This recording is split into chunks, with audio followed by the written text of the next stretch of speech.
এই জন্য শ্রেষ্ঠ মানুষ হযরতে মুহাম্মদুর রাসূলুল্লাহ সাল্লাল্লাহু আলাইহি ওয়াসাল্লাম মনে প্রাণে ভালোবাসি, তার চরিত্র গ্রহণ করতে হবে, সূরা কেরাত শুদ্ধ করতে হবে, রুচি টুকুন হালাল করতে হবে।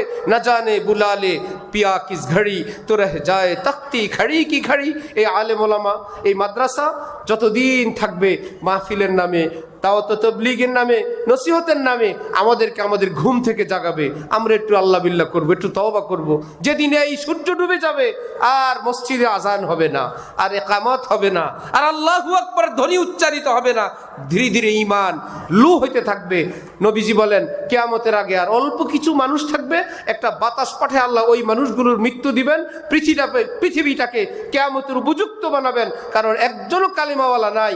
আসমানকে বলবেন, জমিনকে বলবেন রেডি হও, ইস্তাফিলকে বলবেন মারুফ হোক, আর রেজা রেজা টুকরা টুকরা সব উঠতে থাকবে জাহান্নাম, আর সব কিছু তাদের জন্য প্রস্তুত হয়ে যাবে।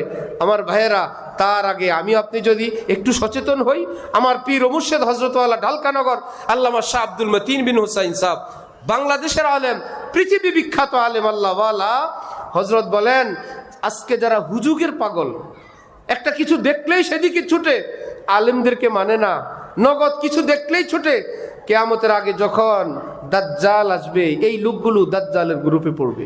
আর আজকে যারা বলে আলেম নাই, নবী নাই, আলেমরা নবীর নায়েব, আমরা বুঝি না নবীর আলেম নায়েবরা যা বলেন সেটাই ঠিক। ভাই ব্লক কি আমরা বুঝি? সুস্থ রুগী চেক করলে বলে 3টা ব্লক, আপনার ডায়াবেটিস এত, আপনার চোখের অবস্থায় ভালো মাটি, সয়েল টেস্ট পাইলিং করতে হবে, এটা ইঞ্জিনিয়ার সাহেব বলছেন, এটা ডাক্তার বলছেন, আমাদের যুক্তি চিন্তার বাইরেও বলে।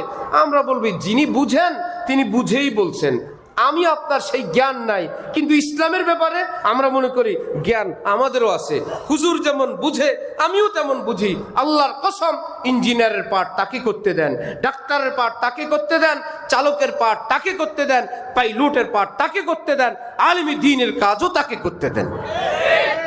যখন নেতৃত্ব আসবে আলেমদের সঙ্গে, হযরত বলেন যারা বলবে আলেমরাই আমাদের সব, তখন কিয়ামতের আগে হযরত ঈসার সঙ্গে আলেমরা যাবেন, আলেমদের অনুসারীরাও হযরত ঈসার সাথে যাবেন।